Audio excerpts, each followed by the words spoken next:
It's one thing to be given an opportunity, is another to be patriotic. Please join me to welcome on stage a poet vocate, Pan-Africanist, a UN SDG Award finalist 2024, the founder of At Through My Voice, co-author of Peace Begins With Me. Please join me to welcome on stage Alhanislam.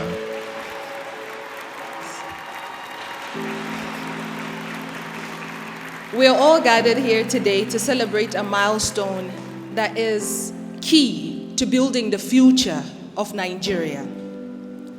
But you see, when we talk about building the future of Nigeria, it's to conjure up the ghost of a warrior, an Iroka tree that stood tall in the forest, survived the axe, with broken branches that answers questions of vulnerability, with fallen dried leaves, creating a pathway leading to my heart, me, a citizen of a country whose hope lingers like the life of an antelope who wakes up every morning with its heart beating out its chest because it knows there's a cheetah out there it must outrun, else it becomes prey, praying every day that somehow we see the light and hope for the nation.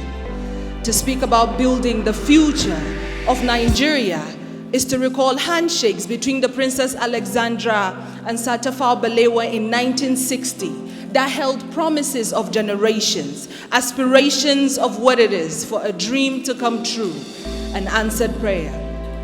To speak about building the future of my country is to revisit the words of Sir Nnamdi Azikiwe in 1959, where he said, "For 25 years of my life, I have fought for the freedom of Nigeria. Nigeria will gain independence on October 1st, 1960, and it makes no difference who becomes Prime Minister, whether Tafawa Balewa, Awolowo, or myself. So long as Nigeria is free, I will be satisfied."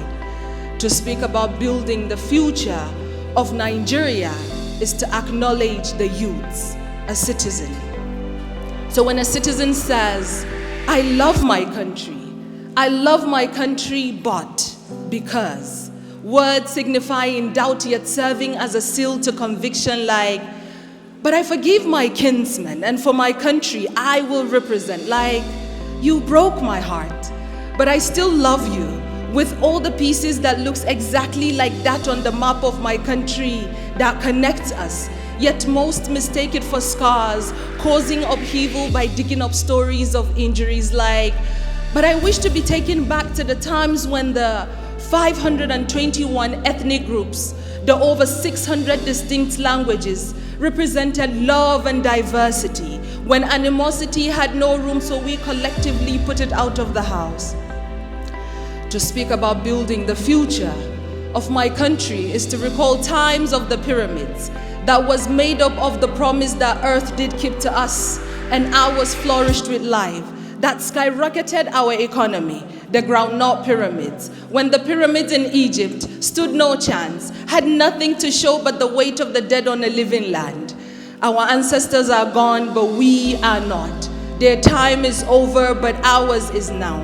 We cannot go back to days of glory, but we can conjure up its ghost for inspiration.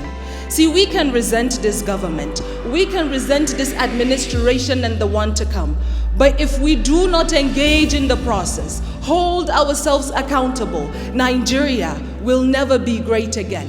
As I will always say, government cannot do it alone. It is an entity. Without all of us, it becomes an empty thing. And only through partnerships and collaborative relationships can there be an accelerated progress towards Nigeria's development. So when I speak about building the future of my country, I borrowed the words of the Egyptians where they say, "Everything dies, but time fears the pyramids." You and I are the pyramids. So show up in your grace, in your excellence, in your talents, in your skills.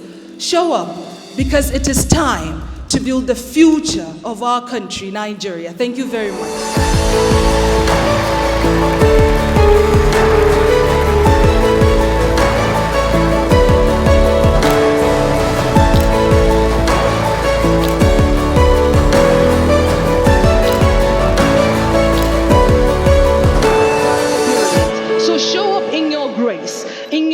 excellence, in your talents, in your skills.